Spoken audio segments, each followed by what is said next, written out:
everyone, welcome back to my channel, and today we are talking about this book right here, Jen Sincero, Every Day You Are a Badass. No, that's not the title. It's called You Are a Badass Every Day, but I like to switch it around. I'm like, every day you are a badass. Yes, this came out at the beginning of December. This is the longest book review you will get on this book because I don't even know how many videos in we are. Doesn't matter because we're just going to finish this book. I don't care. I love it so much. And I already know what my next one's going to be.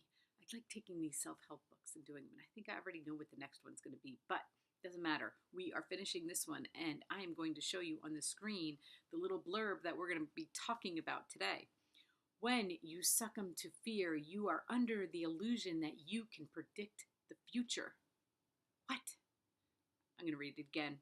When you succumb to fear, you are under the illusion that you can predict the future. So, because I'm such a fearful person, I guess what she's saying is that being afraid, we are thinking we can predict the future because what we fear may come true, right? I've read that like 100 times, okay?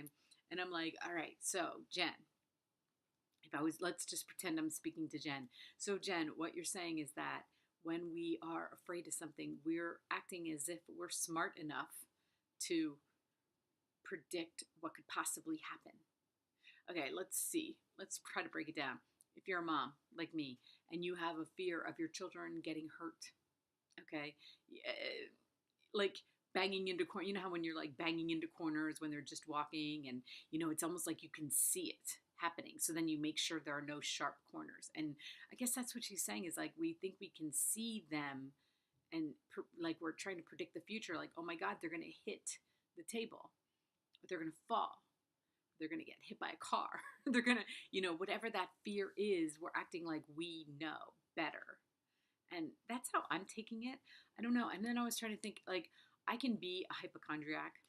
I have to back away. I mean, seriously, be a hypochondriac. I can't even tell you. It's in my genes. My parents were the worst. They were the worst hypochondriacs. I don't know how many people had dads that were hypochondriacs like my dad was. He was afraid of everything. And every time he got sick, it was like the worst thing. And when he got cancer, like, it was almost like we'd already heard it all. So we didn't really believe that he had cancer. That's what happens if you are constantly like afraid and not and he was not afraid to tell us of his fear of getting cancer. Then when he actually got it, it was like, yeah, okay, he'll get over it. He always gets over everything, whatever.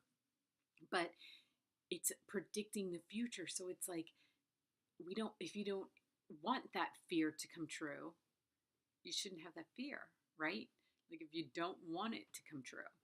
So fear of being poor, fear of being sick, fear of, it's like if you're afraid of it, then you're like predicting it. I don't know, Jen, that's all I got. Okay. So anything short of talking to you about this, I'm just thinking that when we're afraid of something, we should really think about it. Like, do you really think you can predict the future of that? Then you need to not be afraid of it. Especially like when it comes to not just ourselves, but our kids. Like, oh, I'm so afraid if he doesn't get into this college, or what's going to happen to him, or, whatever, fill in the blank. So that's my takeaway. Basically, it's a really good way to say, don't be afraid, right? It's a really long way, but it kind of hits you. People can say, don't be afraid. And you're like, yeah, whatever. Like, how could I help being afraid? Well, if you look at your fear and saying, are you predicting the future? And be like, no, I don't want to predict the future. Like, I don't want it to come. You don't want your fears to come true, right? Anyway, that's all I got. We're like in the middle of the book now. So it's getting deep and it's getting intense and I love it. So thank you so much for watching. If you're loving this book as much as I am, I do these videos for me and for my children because someday they may watch these and hopefully something I say means it, something to them at that point. And I can point them in the right direction of a book. And this is a book I would want to point them in the direction of. So thanks for watching. Thanks for indulging me in this video. And if you like it, please hit like. Please comment if you have any comments about you think what I said is not right.